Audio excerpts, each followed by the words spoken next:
Hello, listeners. Welcome back to another episode of Quote Unquote with KK. Today, we are going to talk about the business model of delivering beyond happiness. Let me set the context to today's podcast. We have in the past called on several experts, right from people who have been creating opinion polls on people's happiness, people in the HR and employee engagement field. We have called a monk and spiritual guru. We've called authors from mythology who have discussed different aspects and issues of how people can feel happiness. Today, we have called in a panel of experts who have been working on delivering happiness. Happiness per se can be delivered through various business models. It could be spiritual gurus through spirituality.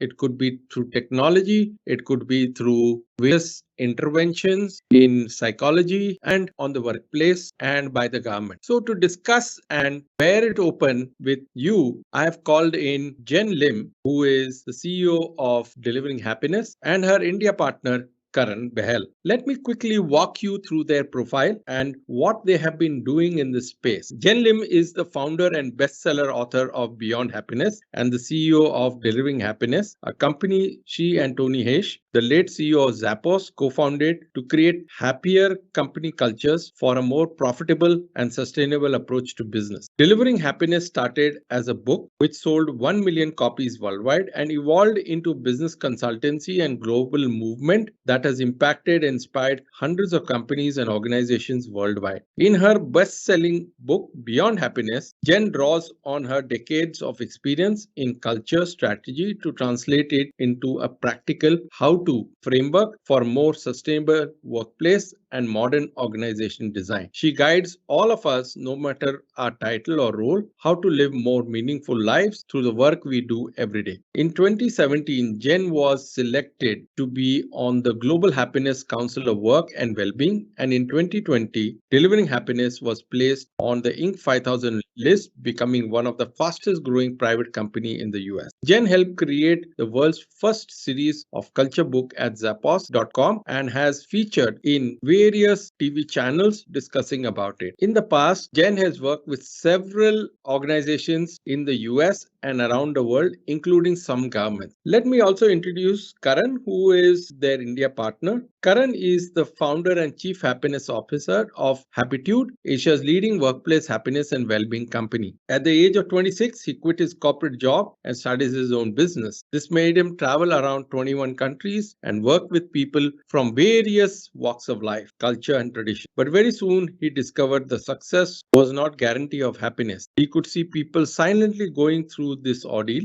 This made him question the idea behind success leads to happiness. With this curiosity, Karan embarked on the journey to figure out what comes first, success or happiness. His intrigue took him to deeper down path of experiencing and dexterity to point where he plunged himself into pool of experiential journeys from spiritual masters to science of happiness, leading researchers in the University of California. It was a quest that transformed Karan's life. Today, as a specialist, Karan has been working with top leaders and he has trained among the top global happiness and thought leaders community. He has been a speaker at happiness and mindful conferences around the world, and he has worked with more than 50,000 people, 150 companies from 35 countries. Karan has featured on several channels like BBC, Zee Business, The Week Magazine, Indian Express, The Hindu, and many others. So, Karan and Jenn, welcome to Quote Unquote with KK. Firstly, let me start by decoding the whole process of delivering happiness. How would you define your product? Who are your stakeholders and organizations? What are the key determinants there? And how does these determinants change with age, culture, stage, timing of crisis, leadership, etc.? And one of the key challenges that we have found is measurement of happiness. And how do you propose to measure happiness?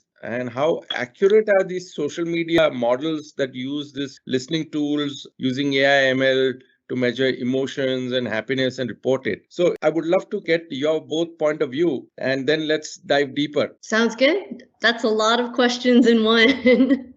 To start off with, it's definitely a nice sized chunky question, but I'll try to take it one topic at a time, and Karan would love to hear your input as well, of course. Started off the top, I think the first question was about delivering happiness. So what is it that we do? So essentially we're a company that was born out of a book by the same name, Delivering Happiness, that was published in 2010. So Tony Hsieh, the late CEO of Zappos.com, and I launched that and just thought it was going to be a book, but decided to turn it into a company because there was, lo and behold, a demand for happiness in the world, specifically happiness in the workplace. So what we wanted to do is take the lessons learned from Zappos, but really wanted to create products and services that are more universal. So back in the day, in 2010, people would say, oh yeah, that sounds great, but it would never work in our workplace or would never work in this part of the world. And I fundamentally did not believe that.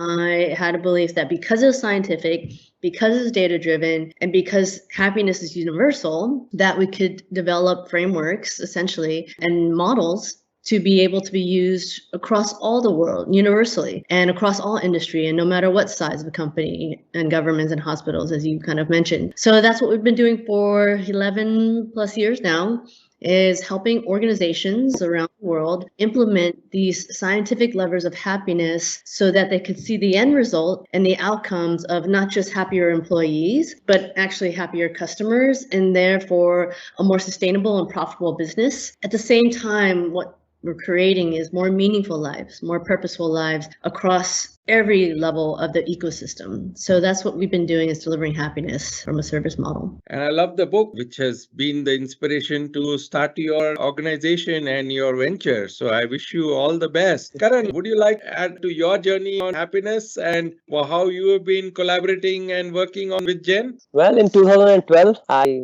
got into this journey of helping people becoming happier, starting with the kids, that time without knowing anything about delivering happiness. Now, 2016, when I came to know about delivering happiness, that was like a wow factor for me because I didn't know that there's whole organization working on this principle, and we were just experimenting and doing our stuff with few other partners. So I thought, I just want to get in touch with them and I want to work with them somehow. So I didn't know how. So the easiest way you can find is go on the LinkedIn or Twitter and just write to the people. So I started writing to Tony. I knew that Tony is not directly involved in the business. He's not day-to-day working. He was more active in the Zappos and not in the delivering happiness. But then I actually got to hear from one of his team member. They connected me to Jen. So I had a late night call with Jen. I think that was one call. And I said, we want to bring you to India and we want to learn from you. And we also want to do the similar work. So she agreed and she was so great. She's always been a very graceful person. And she agreed and we got our first workplace happiness boot camp in India in 2017 and then 18 and then 19. We continued that. I think because of last 2 years, because of the COVID, we could not do it. But, we get to learn so much from them. And the interesting part is the kind of models and the frameworks and everything that they have built. As Jen said, since happiness, it's a global thing because at the end, no matter how we look, how we feel, what we do in the outside world, deep inside, we all have that common desire to be happy. That's why these models are very global. If it works in US, it works in India. If it works in India, it will work in China. It works everywhere, with the same level of efficacy. And we have worked with about 150 organizations in India in last about 4.5 years. I can tell you happiness is something that I build a little bit on the second part of your question. You asking about how these tools of the social media they're using to measure emotions and everything. See, the biggest problem with the whole approach is they think they are measuring happiness, but they're just measuring emotions. Now, emotions are it's fluctuating. Right now, I'm feeling great. Maybe next moment, I'm not feeling that good. So when are you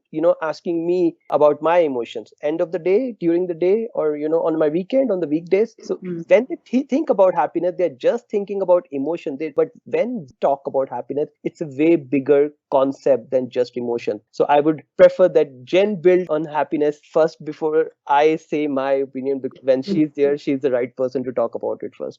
Right. But I love what you shared, Karan. So good to hear everything that's happened since that first phone call so many years ago. It's awesome to hear how much progress you've made and impact you've made. So thank you for sharing that.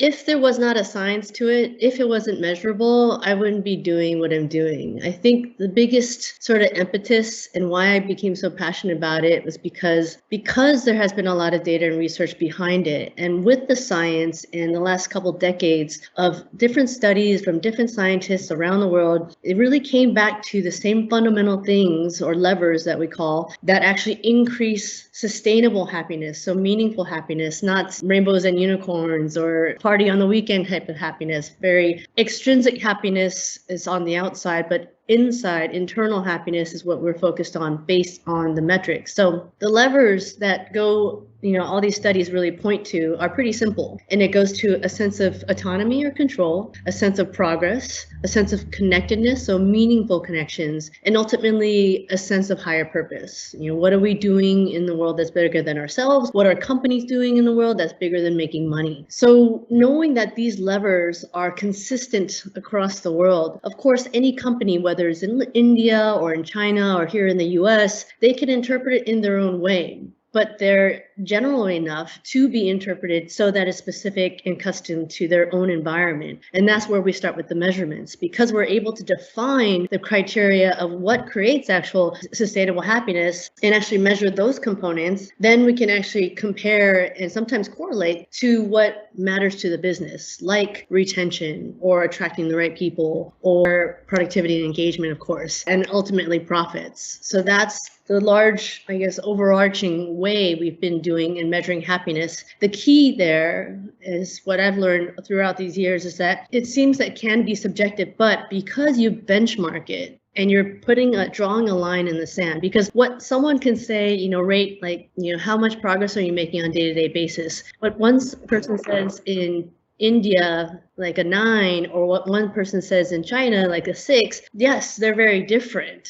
And that's where the context comes in and the benchmarks are so important, because in measurement, what's more important is the variance, the delta between that original snapshot in time and how much has changed up or down since then to the next time you take another snapshot. That's what I've learned over time. It's more longitudinal than at a certain point in time. And there's the longest happiness survey from Harvard, which is going on for almost 75 years or more. And that talks about the key success factor for happiness in their cohort, whoever are alive, is relationship and healthy relationships, as I understand from that study.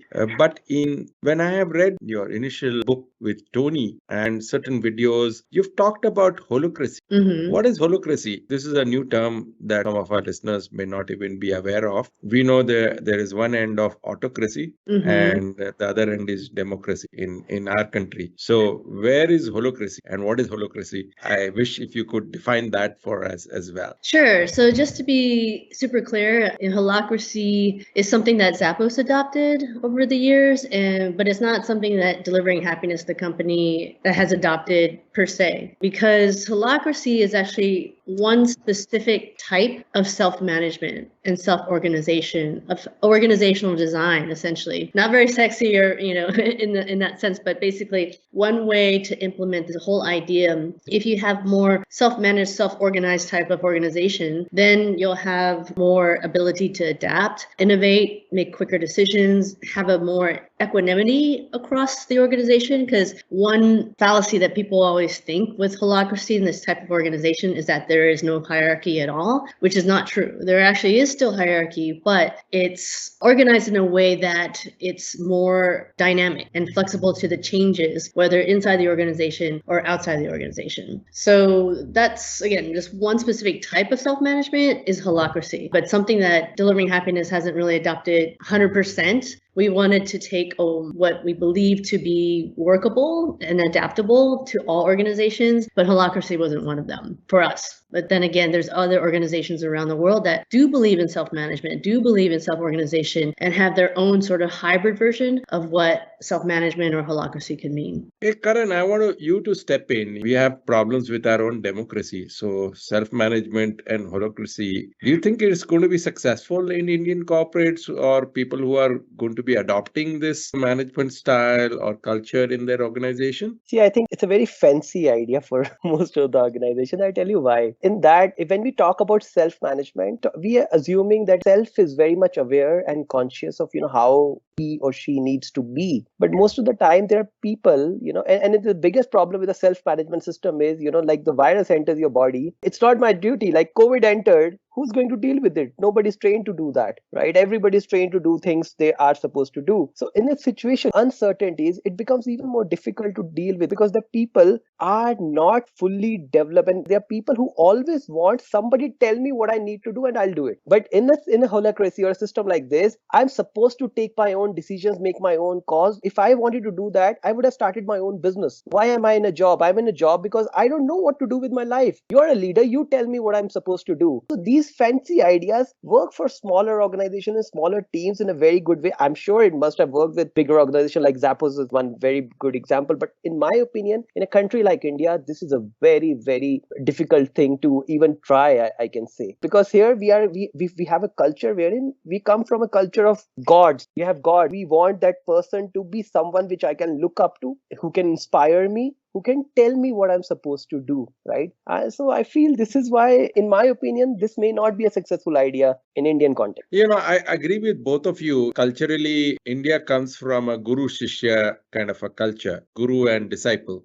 And if I were to implement this, I'm an investor into healthcare sector. And if I were to implement this sort of a culture, I do not know what will happen to my patients or consumers. If I don't follow protocols, if I don't follow all this, I would end up with very poor healthcare outcomes for my patients. So I guess this could be said that holacracy could be implemented in certain type of sectors or certain type of organizations, and it could not be widely, accepted. Do you agree to this so that we can move this to another subject which is far more important to us? I beg to differ here. I tell you why. Because I feel if it's workable in one area, it will be workable in other area. If it's workable in one sector, it will be workable in other sector. I tell you why. Because this is all about human beings. This is about human beings. If this set of human beings can do it, others can do it as well. Now, the thing is that if we are talking about a system like wherein a self-management system which is designed in a way that it can just detect its own challenges and solve it, we need a very highly evolved and very self-driven people into the system. Then it does not matter which industry it is in, it can be successful. Yeah, I mean, I think that's generally right. I mean, I think it's being construed as so extreme. Like there's only one version of it, and that's what it is. And that's why I don't believe in holacracy per se. That is actually applicable across all. I just don't believe that, because I think every organization, every culture, every team has their own dynamics, and to just enforce something as structured as holacracy is assuming a lot. To your point, Karan, I agree with you there. I think one thing to remember with something like self-management and self-organization, it all sounds good, and a lot of people, well, maybe not to people in India or something, but if you think about the principles of it, it's really empowering people to make their own decisions, follow their own strengths, follow their own path of where they want to be, because they know that's where they want to excel and therefore provide value. But one thing to remember is that even though it sounds like there's no management, there's actually a lot of rigor involved to make it work. There needs to be a well-communicated structure to enable people to have that sense of autonomy, have that sense of control, freedom to make their own decisions. But they have to be balanced in a way that, yes, if you want autonomy, you have to be accountable too, because it's not going to work otherwise. So these two things on the opposite ends of the scale, I think those are the ways that can actually make something like this work, and not to be too extreme about it one way or the other. Last point here, what Jenn just now mentioned, she used the word accountability, and without accountability, this cannot function. So I always say a statement that in Spider-Man, they say that big powers come big responsibilities. I say no, actually, it's the other way around. It's true. With big responsibilities come big power. People who take bigger responsibility, they get more power from everyone around them. In organization, if you see somebody who's going a little bit ahead, a little bit bit stretching himself or herself out of his or her own comfort zone, his own scope of work, he get more responsibilities, and he's taking more responsibilities. He get more power in the organization. So if you are a boss, you want to promote somebody, you will take the person who's going little beyond and taking more responsibility than he or she is supposed to do. So I think without responsibility or bigger, without taking accountability of your work, this is something that definitely cannot work. So I very much agree with Jen. Let's move on. I want to bring the topic of Beyond Happiness, the book that I'm holding here. Very inspiring for me. I wish this could have been 2 years earlier before the pandemic, so that the world could have realized, a lot many leaders would have realized how to go about their business for running their organizations. But better late than never. Jen, I want to begin by you, and you have also shared the whole playbook also for people to use after having read the book. I'm very inspired and I must congratulate. It's a well thought thesis that you have put forward and a very workable one. Thank you. Jen, I want to bring one commonality. You worked with KPMG, I also worked with KPMG. And if you remember, one of the change management models that we used was Berkeley-Twin, starting from vision, strategy down to individual performance. And we had, I think, 3 or 4 layers of change and how that percolates to the last person as part of the whole change management. If you remember those 3 boxes, like those triangles at 3 different levels: strategy, then organization, then manager, leader, and then the individual. I seem to echo a lot of what you have written, right from vision, strategy, going down to the individuals, and how this can lead to a very transformational change and happiness across the board. Could you very briefly outline your book? And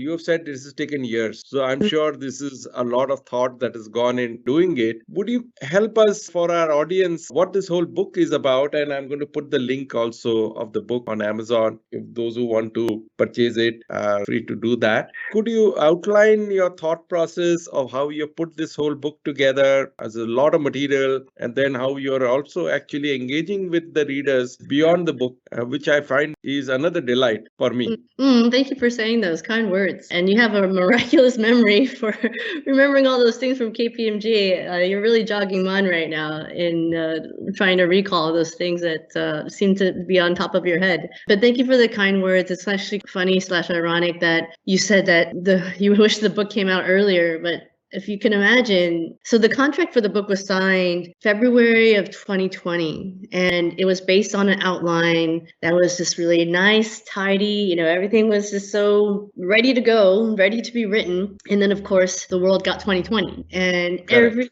time we had some new headline, you can imagine I was working on the book, writing the book based on this outline that just didn't even seem as relevant anymore. Like, a lot of it was still pertinent in the context of what I was describing of what we've done at Delivering Happiness, the clients and the stats and the stories that I wanted to share. But the context just got blown up. The world just got so much bigger and smaller at the same time. So I'm kind of laughing at when you said it should have come out earlier, because I was literally almost rewriting the book every time, whether the pandemic, global recession, social unrest, and then ultimately, and I know this happened to everyone around the world, but everyone had a sense of loss. And it just didn't have to be a sense of loss of a human being due to health reasons or COVID, but a loss of a job or a loss of a relationship or loss of hope, or loss of expectation. And there's a deep sense of loss that I think a lot of people are still in some ways. They're trying to process it in some sort of grief. And for me, losing my co-founder, Tony, was at the very end of the year. So you can imagine, and it was 5 weeks before the book was due. So you can imagine how I was just really trying to process this from a much bigger spectrum of where life is now. And it happened to be around organizational change, happiness, scientific happiness, but also the bigger elements that were all being presented, not just as leaders of whether a CEO, but leaders of our lives and leaders of our work life, because they're so much more integrated now that we've experienced it and everything was catalyzed. The future of work is here now, as we all know. All these things that we're talking about, remote work and AI technology, VR, it just got catalyzed and put in front of our face today. So, and that was the context that I was really trying to get these words on the paper of, and this is the biggest thing about the book, is to show how. It's been a huge belief of ours at DH that we can talk about happiness and philosophize about it and conceptualize it till kingdom come. But if you don't really make it practical and tactical and also show how you test it in your life, in your organization, in your teams, then for what purpose really does it serve? So I really wanted to frame it and frame the book in a way that shows very practically in these frameworks on how to actually do it and implement it within your own team, within your own company, organization, what it might be.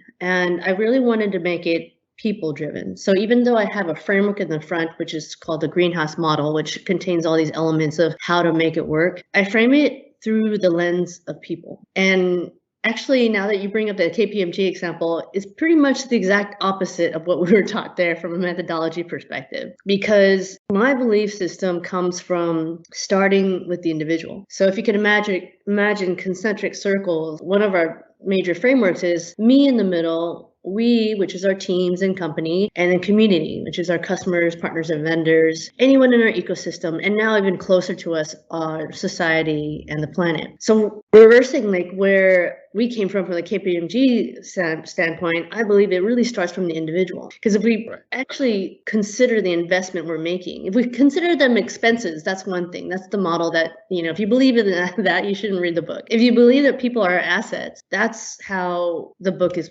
framed and written, in the sense that you start with the individual, the me, and it ripples out to the we and the community. But that's, I think, in short, the biggest thing, what I wanted to capture is the how. And I really appreciate the how part, because if you see, we have had a lot of people who just talk and talk, but there's no impact. And the last thing on your book cover is for growth and impact. And what we are seeing is that methodology, how to reach from point A to point B. So it's a great piece of work, and I congratulate you and give you and pray for all the positive strength and energy for you to drive this happiness agenda across the world and across organizations and companies, and with your partners like Karan back in India. And would love to invite you to India as well to see how we can collaborate in areas that we are working and investing as well. I would love that. Thank you so much for the kudos and the very kind words. But I mean, this is the point of why we do what we do. And I'm guessing in very similar ways with Karan's been focused and working on for so long. It's just having seen the results, having experienced these shifts in people's lives, not just, again, even though we ideally work with C-levels to create that change, but seeing it at every level. When you have that aha moment of a leader, of a CEO that realizes, oh, wait, I'm not just checking off a box of culture or checking off a box of how to take care of my people. They realize that change has to start with them first. And then seeing that ripple all the way to the frontliner, barista at a Starbucks. That, I think, has been so inspiring about what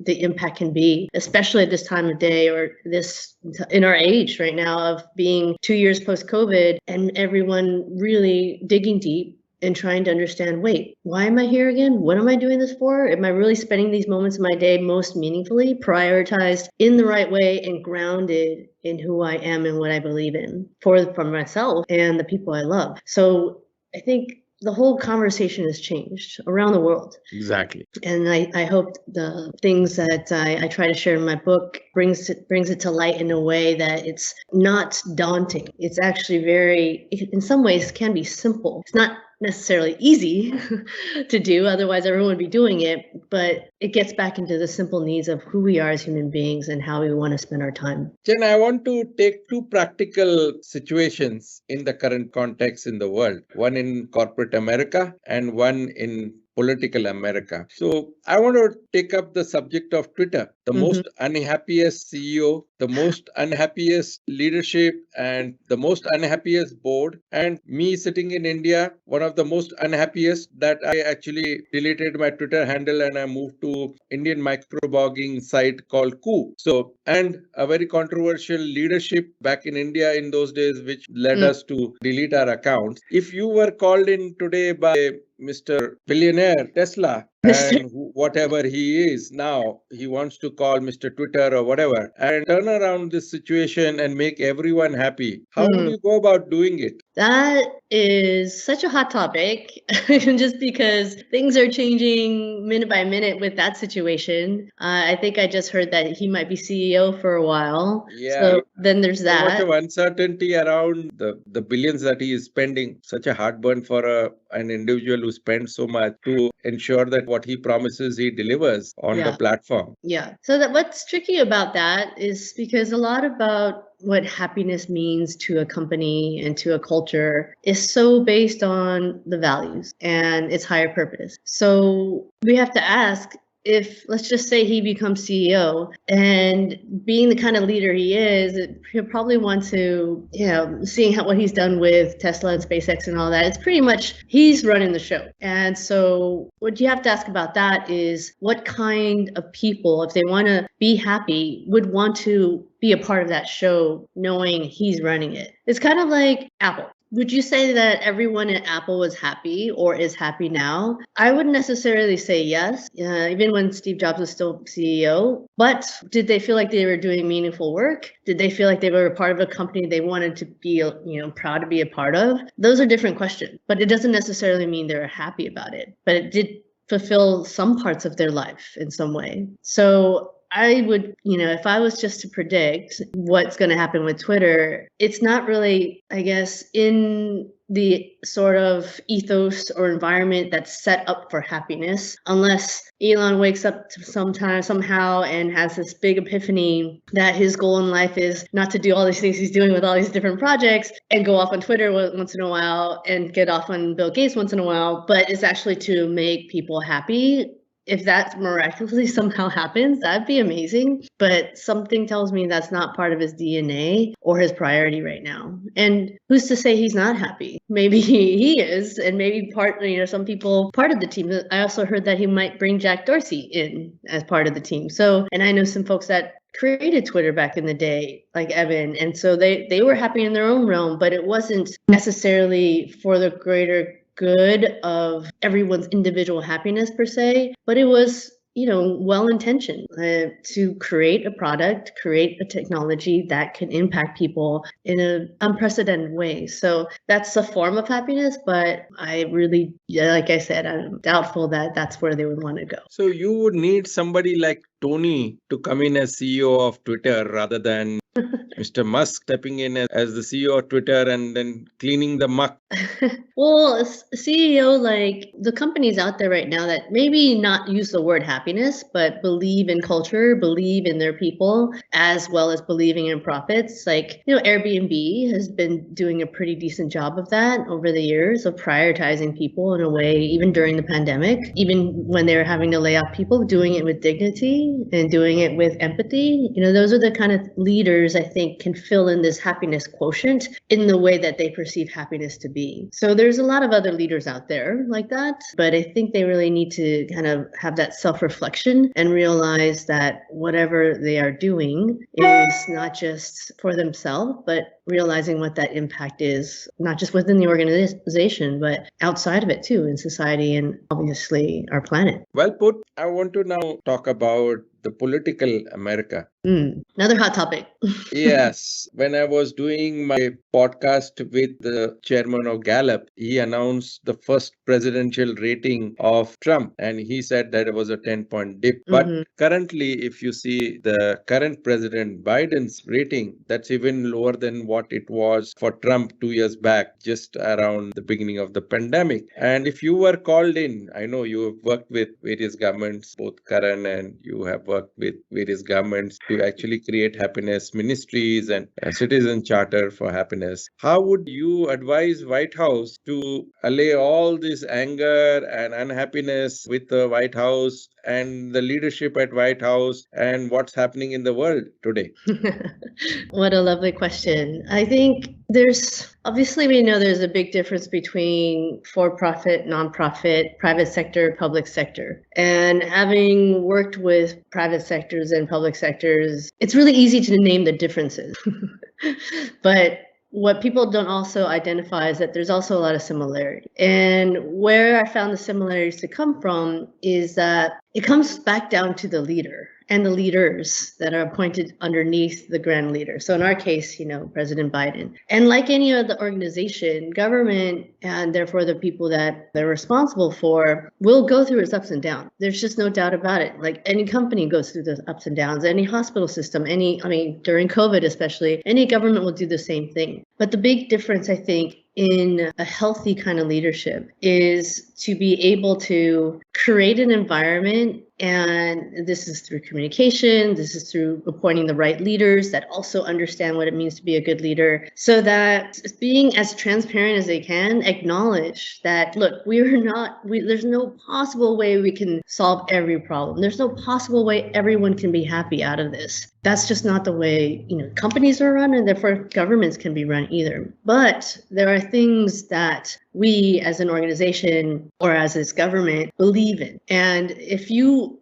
realize, if you live in America, you're here for a reason. These are the reasons why, based on our history, based on our Declaration of Independence, so on and so forth. But I think what we need now more than ever is this sense of going back to the why, going back to what does it mean to be an American. And I'm big on values. What we do with Delivering Happiness is big on values, and going back to be able to identify those values again, but make it more current. It's like, what do those values mean now? Because if you look back and think about all these things that happened during the election, there were people that were living on the same street, had most opposite political views, but when they did not know that, they were neighbors. And why were they neighbors? Why did they take care of each other? Why did they seem like, hey, I'll take care of your kids, you take care of mine? Why was it such a tight bond in that community? It's because they shared the same values, and they didn't focus on what was dividing them, which is really easy to do these days. They were focusing on what actually unites them. How do you bring these communities and therefore this whole country together? By highlighting and spotlighting what actually unites us to be in America, so that we can actually do and trying to, harness this collective energy that there is going to be chaos. Things are going to be even crappier one day. We don't know. Maybe another pandemic might hit. We just don't know. But if you can rally effectively and not just have it lip service, but do it in a way that leadership at all different levels have a similar way of creating a space, listening attentively, not doing everything they're told to do just because they want to get reelected. I know that's a tall task, but being able to create what's most important in, I think, today's society is like true community type relationships and bonds, knowing that we're going for the same goal. And that can't happen at a macro level because not everyone's going to be happy. There's just no way, and not all needs are going to be satisfied. But at least you can empower and create environments where people can feel they can bond together, put aside the differences because they know they have a common goal, and highlight those things so that people can be inspired by it, but actually get the tools and resources to actually do it too. Great comments, recommendations, and your thoughts on the country level, both Karan and Jenn. Karan, moving closer home, I would love to ask you a very pertinent question. India is ranked 136 out of 146 nations in the World Happiness Ranking. How do you think we as a country can derive inspiration from your work and deliver key messages to our policy makers in delivering happiness to the masses? I know the ranking is a bit skewed given the methodology of the way this ranking has been calculated, but I would love to get your thoughts and see how we can take this thing forward. Sure, KK. I think you said the right thing in your question, that the methodology itself is questionable, because otherwise what can explain third happiest country is Switzerland, and it's a suicide capital of Europe, right? Why have people want to die in a happy country? I know you have been working with the rural people, and I am traveling, and even currently I'm traveling to rural India. And if you go there and look at the faces, just look at the faces and tell me, do you think they're unhappy? And at least are they as unhappy as somebody in Iraq or in Pakistan or in Sri Lanka right now, for that matter? Yeah, we are actually, they say we are behind that. It's like 1,000 people sample size of a 1.3 billion people in this country, and you tell me we are the unhappy. It's as good as we are the land of snake charmers. It's as good as that. So anyways, let's not go there. But I think, yes, your point is right, that we are living in a time where anxieties and the fears and the uncertainties are rising. So there's definitely that be something we need to discuss that. It's not about how much we are laughing and smiling and dancing, because this is a culture we are come from the land of Natarajan, which has given the dance to the world, right? So we come from that land of Rasa Sadhana, where all the 9 emotions are celebrated in the 9 days. You have Navratri, where every emotion is celebrated every night. So when we talk about happiness, our whole idea of happiness is that you embrace every emotion that you have. If you're laughing, so normally I give an example. I say the festival Holi is a very beautiful festival because it's always you see a picture of Radha and Krishna throwing colors at Radha. I say you always look at like Radha never says that, oh, don't put red color, only put yellow color on me, or don't put the black color. She's okay with all the colors. So I'm saying life is throwing all the colors at us. But if we become choosy, oh, I just want only happy moments only. I don't want something which gives me some kind of unhappiness or sadness or something. Then it's a very selective way of living our life. So one of the very important thing that as individuals, what we can do is we can learn to embrace everything and learn to use it as an opportunity for our growth. I'm sure, a lot of people who have achieved certain success and growth in their life, they have always accepted what has come in their way. They have not been in denial or not been in kind of fighting with or not had a resistance with those things. You have to first embrace and then only you can do. Now at the government level, what you can do, see, one important thing that we should first of all have our own measurement of happiness for our country level. We should make this as a policy that how what we do as a government is impacting people's life and how they are receiving it. When we talk about happiness in the government level, first of all, in the organization or in the retail, we talk about client experience. So can we look at citizens' experience? When you are living in a city where already there's so much of traffic jam, and when these cars of the VIPs are passing, what is the experience people are having in this? If as a minister or as a government, you just start asking this, when the road is good and in the morning time, they are constructing the roads, they're doing the repair work. Can it be done in the night? How it can be done in the night when I see with my action, how my people their experience will look like. So I think that is also one of the important things that as a government, that's a starting point. Then when you're making policies, you're making plans, you should look at the emotional experience of people. If people are already in a state of panic, maybe at a time like this, certain government policies can be the messages of the government can be changed. I gave you an example. We were working with one of the state government. I'll not name the state. They were planning to start a happiness department. And they said, okay, how do we begin this whole idea? We said, first of all, right now, they wanted to work with the traffic police to start a happiness campaign. I said, every time I follow rules, right? Nobody comes and appreciate me. But once by mistake I break a rule, I get fined. So and of course as a society you need to have fines. But what if once in a month or maybe once in a quarter you tell the traffic policemen to give a flower to the people who are standing on the signal before the line. They're not crossing the line. You go and give them the flower. Yeah, just like that, these little things if we can do before we go into that policy making, making at a gross national happiness and all of those big concepts, at least at a small level, each and every government can, officials can start working on these ideas. So I think let's take a small step before we're talking about the big things in our country at least. Well put, Karan. I think the message is very clear. Let's start it at the grassroots and then build it forward. Yeah, I wanted to talk about your Dubai experience because I lived there and worked there for a couple of years. And it's a melting pot of different culture, races, religion, and still very harmonious as a place and very prosperous. How did you conceive of a ministry? I am told only there is another Ministry of Happiness in Bhutan. Mhm. So they were the first to actually think about happiness and bring this whole thing into a governance structure. How did you work with this concept with the Sheikh Tum and his ministry there? Yeah, so it's a funny story. So Bhutan is actually different because they're most known for their gross national happiness index that they started as a way to measure their society in a way of progress versus the traditional means. So Dubai was a little bit different though. They didn't really come across it that way.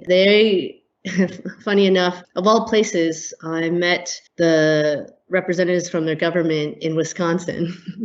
So I was speaking at some conference in Wisconsin, and this is before they decided to prioritize happiness, before they announced it to the world, essentially, before the Minister of Happiness was even created. And so they saw my talk, approached me after and asked if I wanted to talk some more. And that's kind of how it all started. I want to say that was probably 2014, around there. So this was a really exciting time because they were just trying to understand what happiness might mean in a government type of society and structure in society. And I think that one of the major, and this goes back to leadership, is because the Sheikh was committed, and he's written so many books and poems, and he's a pretty prolific guy if you look at his body of work. And one of his fundamental beliefs as a government is to take care of their people through giving them happiness, or giving their environment, or providing the environment to make them happy. So that's where the journey began. So we started focusing on working directly with the PMO, so the Prime Minister's office, and working with the government body that really was responsible for all the other government bodies to focus on their core values, to help define their own purpose. And that's where we started. And so eventually, by creating that foundation for them, and they created this really, really, I would say, layered organization and framework of how they define happiness. So it was actually went beyond what we talk about of progress, because for society, of course, it has to go into other things like health. What does that mean in society, and how do you define that for them? So that's where it started. And they kind of took it to a different direction. I think now they're expanding into not just happiness, but really overall well-being. But at least what they tried to do was provide a framework as to how every single citizen can learn what it means to increase their own personal happiness. And that was all based on the scientific levers that I talked about at the beginning of this podcast. Karan, do you want to add something over there? Since you were pointing your finger. So I don't want to add what Jen said, but I would like to highlight on the current realities of the whole thing that's happening around happiness here. Now when the initiative and the ministry was announced, it was announced with the base and the structure of actually building sustainable happiness for people. But somehow it became more of a customer service. If you are, as a customer service, you think your duty is to provide happiness to the client. So now in the current scenario, if you go, especially Dubai, and you talk about happiness, nobody wants to hear the word, especially in the corporate space. They say you call it anything else but not happiness, because the biggest problem with the word happiness is it's very misunderstood by people. Everybody has a different meaning of the word happiness, and it just got lost. The whole work got lost by people understanding of happiness, because if a government announces a ministry of happiness, people think, oh, now it's not my responsibility, it's my government's responsibility to make me happy. Well, that's a very hopeless journey. Let me tell you, even as a person, if you think you can make somebody happy, that's a very hopeless journey. You can only create environment where other can blossom and feel happy, but you cannot make other person happy. I choose to be unhappy. No matter how hard you try, you're not going to succeed, right? So I think this is why the important thing here is that this is a time when people need to understand that it's not a time of head, it's also a time of heart. But when you say it's a time of heart, people say, it's time of heart, so head is not important. So that's where the whole problem starts. Head is all about data, heart is all about stories. If you don't bring data and stories together, it's not going to work. Head is all about understanding, heart is all about experience. If you don't bring understanding and experience together, it's not going to work. See, I tell you, my biggest challenge in this space from the last about 10 years I'm working, and we've worked with about 500,000 people, trained about 2,500 happiness coaches. I tell you, the biggest challenge that I face in this space, I think the biggest challenge is that people somehow feel that when they are talking about happiness, it's all about laughing, dancing, and smiling. So I know, Jen agrees to it, that she mentioned. And that's how, our HR who feels that that's their domain of delivering things on behalf of the CEO or the board, seems to believe, let's do an offsite, let's do this, let's do that. And that's very short-lived. Yeah. And I think that's why everybody has understood that, it's not going to work, because now I have enough money and resources and friends to go out and have party on my own. Why do I need my company to do it? Where everyone is looking at me in a judgmental way, that how I'm dancing, how I'm drinking, what I'm doing. I can do that outside. So that's what is misunderstood, that most of the time when you go to companies, you talk about happiness, they think this is what it is, and they don't want non-serious people. And that's the biggest the challenge which most of the leaders feel. They say, no, I don't want people coming and dancing on the floor. No, the idea is that if you look at it, when you're happy, your body expands. You see how your body expands when you're happy, but you also see, you interact with more people. Even with a stranger, you're okay to interact with them. You just say hello to them. You just say interact with the strangers, even if you don't know them. You take more projects. You do more things because you're happy. Why we care about happiness is because happiness make you expand the scope of your life. But if you look at unhappiness, it's all about shrinking. You shrink. You want to do lesser things. You want to talk to lesser people. In fact, you want to go to your own shell. You don't want to do anything, right? So you don't want to experiment anything new. So when you are happy, it just expands the scope of your work. And for leaders, this is very important to understand that when we're talking about happiness, it's all about expanding what we are doing, because that's a very basic nature of life. Life is all about expanding. If we don't expand with life, we will suffer, because life will keep on expanding. It will put us into experiences, and we are not okay with those experiences. We don't show willingness,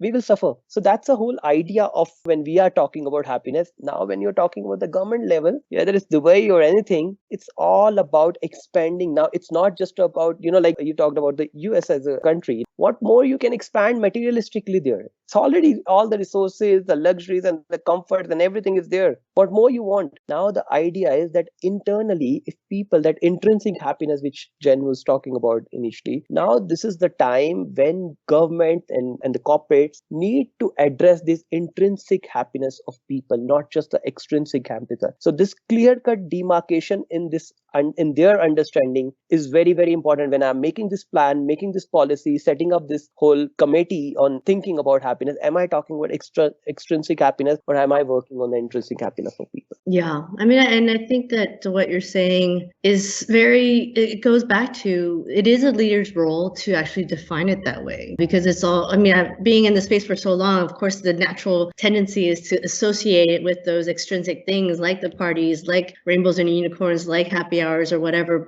or more pay or whatever that is. That's still extrinsic, but it's upon us as leaders at all levels to really explain what we mean by happiness. And to take it even further, that's the reason why I called the book Beyond Happiness, going from delivering happiness to beyond happiness for a reason. And you're saying it in terms of expansion, and I'm using a similar, I think if I hear you right, understanding you right, I'm using the term growth and development That's why it's the greenhouse metaphor. It's a greenhouse metaphor that we want to grow others. We want to grow other greenhouses, but sometimes we forget to nurture our own greenhouse first. Yeah. It's the whole, when we hear in the airplanes, put on your oxygen mask first. Maybe we've forgotten it because we're not flying as much anymore. I don't know. But the reminder is that we need to make sure as we want to try and grow ourselves, our businesses, our families, etc. If we forget about our own greenhouse, then that's when we see the unhappiness come in.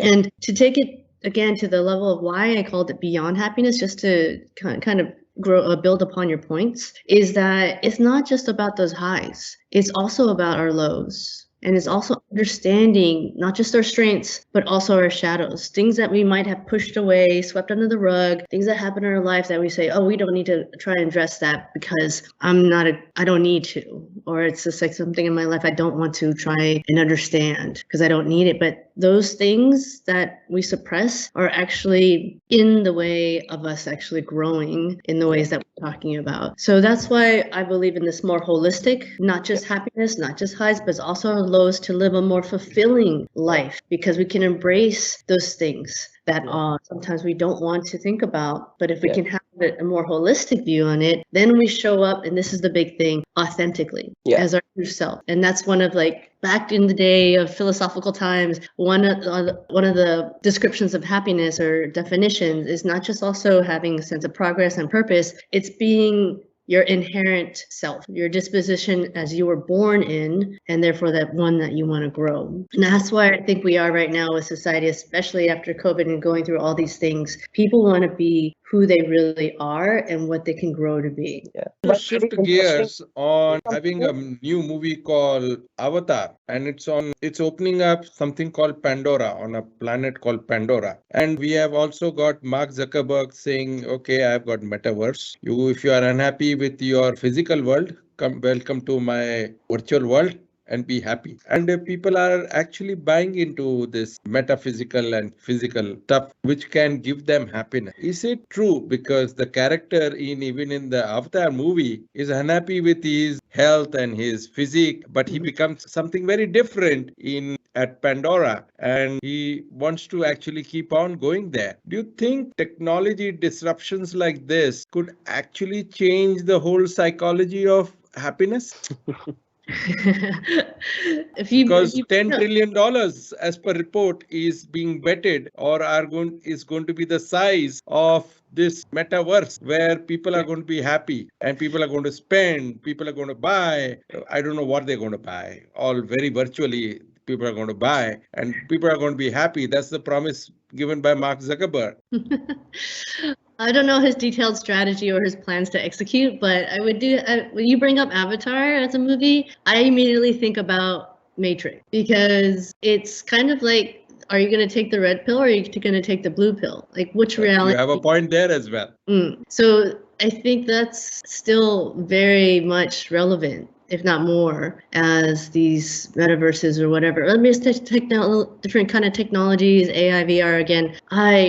This is why I'm such a big believer in, if we do not know ourselves, if we cannot ground ourselves in everything that means, anything that means everything to us as an individual, again, purpose and values, but basically our intrinsic needs of what can bring fulfillment in a meaningful way, then yeah, of course, metaverse or the other pill will affect us in our lives. But I think that's why now more than ever, people are, Great Resignation is a great example. Something's off and people are trying to understand why. And if they're going to get led by technology instead of tethering themselves and letting technology be tools to enhance their life, enhance their happiness, then of course there's that possibility that things would go wayward in that way. But if we remember what technology is here for us to help our lives and to help our fulfillment and happiness and the people we love, then that's free will. And that's the pill that we need to decide to take. See, I think if this is not about distracting ourselves from this negative emotion, so-called negative emotion, and just be in the space so that I just feel high all the time, well, it's not going to work, because as Jen rightly said, this is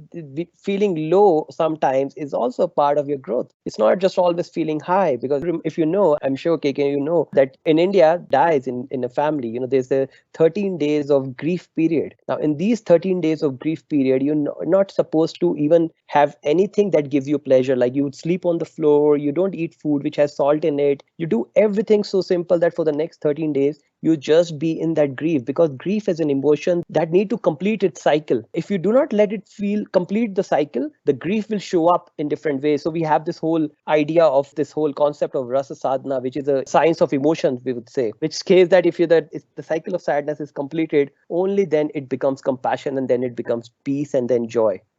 So I think a lot of people don't want to be there in that space where they're feeling unhappy. Okay, if I'm feeling unhappy, what do? Let me watch something on the TV, let me get onto my phone, let me do. Now what they will do, they will go onto the metaverse and explore something more, and when they come back to the world, the real world, they have to still deal with their own emotions and their own realities of life. And if they don't do that, it's going to be even more difficult, because in India, we have a saying says that those who can sing, dance, laugh and cry without shame and hesitation are the one who purify this universe. Now, the universe is not talked about. It's not the extrinsic universe out there.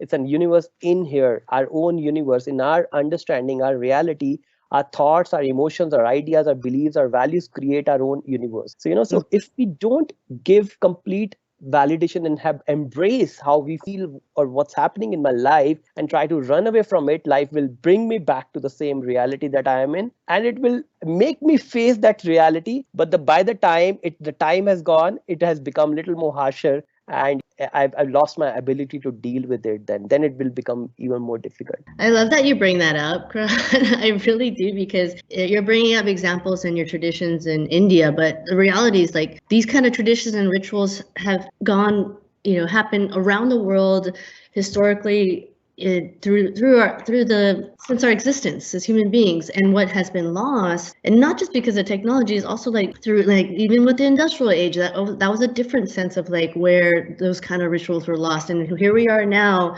where I think because of these life and death situations that make us feel uncomfortable, we don't really have the necessary tools or even understanding, because it's not really talked about as much or taught as much as to where these emotions and feelings, and whether it's about grief or anxiety or stress, they don't really know where to go anymore. So at the, but on the flip side of that silver lining, that's why I think we are seeing more mindfulness, seeing more meditation, seeing more self-love, self-care, whatever you want to call it. It's that door that's opening in people's minds, because let's face it, even though it's been a grueling couple of years, we've had the luxury of time. We've had the luxury of time to actually sit in literally our homes and think about what's really most meaningful. So I think part of this is, a part of our work is really expanding us and growing us in these directions, where in some ways we got to go back to the roots of where not even our own senses of like issues or sadnesses or traumas, this goes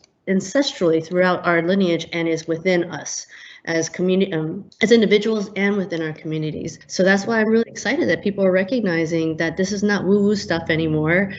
This is actually about nurturing your own greenhouse so that you can actually be a better person, grow into a more whole human being authentically, and therefore do all the things that you want to do in a more meaningful way. Yeah. So, Jen, you talked about the mindfulness and meditation. The interesting part is that Daniel Goleman, who's known as the father of this emotional intelligence and everything, the first book written by him was The Meditative Mind. He didn't just come out of the lab thinking about the emotion and he came up with the emotion. No, it has not happened in the lab. It has happened when he started studying people who were in the deep level of meditation, how emotions work inside of you. And now when we going back to the basics, we are going to the meditation. It's not just a good thing to have. That's a very, very basic necessity in today's time, when your emotions and your energies are all over the place, inside. It's creating chaos and confusion and leading you to finding distractions, whether it's metaverse or whatever you would call it in the future. But the whole idea is, if you don't know how to keep your mind at a little peace whenever you want, not as an end goal, because people think happiness and peace are the end goal. No, right now we're having this conversation. If we are not in a state of joy and peace right now, we can't even enjoy this conversation. Forget about doing bigger things in life. So that's a prerequisite now. And as Jen very rightly said, this is for the first time in the history of humanity, as the humanity that we know, people had the time to sit back and reflect, why am I doing what I'm doing? They never got this chance. And all of them together, like billions of people across the globe sitting together, this is also collective consciousness spreading a message that, okay, this is it. This nonsense is enough now. Going to office, getting married, having kids, and then dying at one day. That's not it. That's not what life is. This has made people question. And great resignation is not a surprise.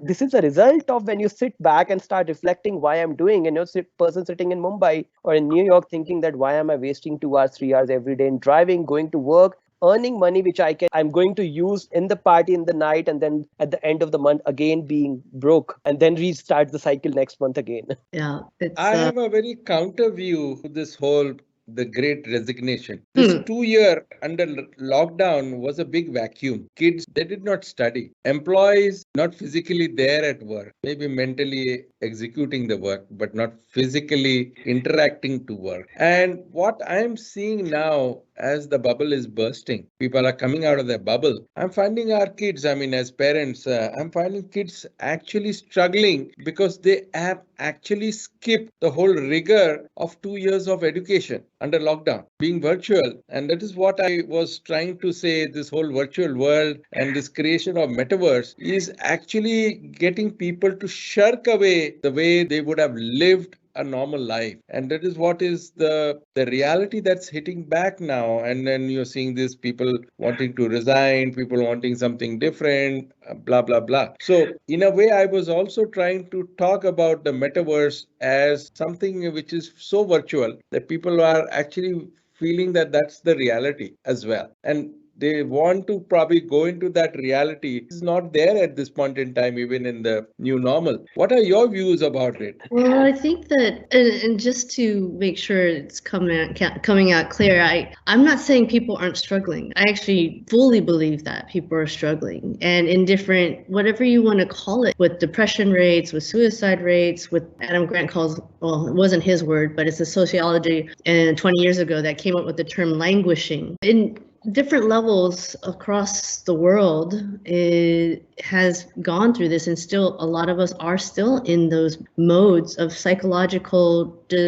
imbalance. And so, yeah, of course, to be reactive to these things, because we've never been in this situation before. So of course, if we don't have a set of someone that can actually help guide us, or the wherewithal within us to do it for ourselves. That's why community is such an important part of relationships, is so important more than ever right now. Then of course we go to the natural tendency to try and numb ourselves, no matter what that might be, metaverse, addictions, anything to get us away from this unknown sense of chaos and knowing that it can get more chaotic. But yeah, I mean, I think that those kind of outlets will only increase. Like the more we have of technology and innovation, and it's just like, 10 years ago, we couldn't imagine what was going on now. Like when that's the whole thing about how the telephone took 50 years to impact, I think, 75 million people, and Pokemon Go took 19 days to impact the same number of people. And we can't even predict what will happen in the next few years of that scale and impact of change. So yeah,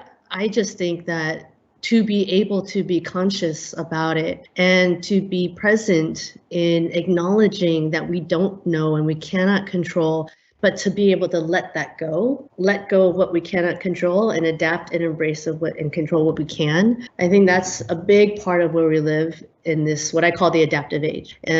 People thought that it was about the strongest that survive, but that wasn't actually what he said. What he said is it's not the smartest or the strongest that survives, it's actually those that are most adaptable to change. So I think that's what we're living in right now. We can learn from what animals do in the wild and what redwoods do to survive fires and all this climate change and all that. And I think we can learn a lot from how they've been able to adapt through the years, and how therefore we as humans can make the most of what's available to us on the positive side, and not necessarily try and dwell on the negative things that are happening all the time. I think the biggest example is the conversation we are having right now. 10 years back, she's sitting in US, I'm sitting in different city, you're sitting in different city. We're taking advantage of the technology, and I think this would not have been possible a few years back. Now, somebody from the previous generation come and see what we are having this conversation like, them this may not be the real connection. The real connection is physically sitting and meeting, hugging each other can be a real physical connection. But now if you live in a world, right now we accepted, we adapted ourselves as this. So I think metaverse is another adaptation of human being. But the only challenge with this, which I see, is if it's coming because it's the need and I take it, then it's beautiful. But if I take because my current life is not good, what I'm doing is not right, I want to live somebody else's life, there's something wrong with me, then I go to metaverse, this will lead to even more dissatisfaction and frustration in people. Because this is how it's being projected. In many, like you're talking about the avatars, people are taking avatars and they're starting those games when I'm not happy with my life, I can live your life as well. I can live a life of a celebrity. In my virtual world, I can create my own reality. Now, if that is so, that will create more frustration to people, because when they come back to this world, they will think that, oh, I don't have, so I don't want to be in this world. I want to be in that virtual world only. Since you talked about the red pill and the blue pill from Matrix, I want to bring up the issue of three pills now, which you have written about, which you called as the boat, the money boat, the people boat, and the purpose boat. I would love to, let's call them the three, red, blue, and green pill. What would you recommend the leaders and the politicians who are managing or who are at the top of the world? What pill should they take to get into the matrix? I love how you're writing the storyline for the next sequel. Even though they said they would not have another one, you never know with Hollywood. They always retract on those statements. Final one. So when I wrote about that, I It's a big trade-off. The actor in Matrix, he had to think, should he take the red or the blue? And here, even our leaders are very scared of taking which pill to lead their organizations or lead their country ahead in the current scenario. So I would love to get your take on this. On which pill to take. I think the Matrix example, or the kind of like the analogy you're putting into these pills, are a bit different for me, because Matrix is reality or non-reality, right? You're gonna be in the Matrix, or are you just gonna keep on living your reality? But these pills that we're talking about, the profit, the purpose, the people, they all can be in one reality. So it's not binary to me. My point about writing about like which boat are we going to take is that they can coexist. And the reason why I believe that is because they're all interlinked, in the sense that if there's a strong, we all know what it takes for a company to make profits. Of course, it's been really hard, especially in the last couple of years with the amount of the adaptation and innovation we had to go through. But, that formula is more or less understood. But what's not as understood is how these things can coexist if you see it that way. If you see the profits that are linked by investing in people, therefore investing in people, you're investing in your company, and you can see that those two levers actually affect each other positively. And then knowing at the same time, so with that people, and you have profits leveraging each other, having that sense of purpose is actually it's not a nice to have these days, it's actually tied into it all. Because with the Great Resignation, or with Gen Z, and with the next, and I believe in the sense that generations are all fundamentally, they have their differences, but in the same, they do want the same things. But if you reframe it, and that's why I want to write in the book and the how, so that you can see that they all are aligned and can be aligned. And so if you pull one lever, all the other levers can also go up. So it's not one pill or the other. It seems like you're popping 3 pills at the same time, knowing that if you can create the system, and this is really big because this is systemic change in your organization or your government or your hospital system, whatever it is, create the system that actually nurtures the growth of each of these things, because you see how they're so interrelated and they're needed by this future of work mentality that's happening right now. The old school systems are just going to become obsolete, and we're seeing that. All the companies that had to shut their doors that we thought that would be lifers, household names that are no longer there. So that's my big thing. Reframe it in a way. Maybe popping the pills thing isn't a great analogy, because I don't want people to be taking pills, because this can be the reality of what we've been seeing with companies that do see those 3 Ps, purpose, people, and profits, as one in the whole in the system. I would like to build on this. I think Jen very rightly said that it's not about this or that. This is a world of this and that, where these systems can coexist, because an organization cannot run without profit. If you don't have profit, how long you're going to run, and how long you're going to care for the people? Even if you care for the people, you can't do anything about that because you're not profitable. In India, we say that the dharma of a business is to make profit, but the leader is all about purpose. People need purpose. Purpose is for the people, profit is for the company. So that is why these systems can very well coexist, because these are not separate systems. These are part of the same the mechanism. And profits is not necessarily just for the company too. Profits, if done well, is like people realizing that's for them too. And it can come in so many different forms. And it's not about pay all the time either. It's about creating an environment for meaningful life for them. If you want to be attracting the right people, this competitive market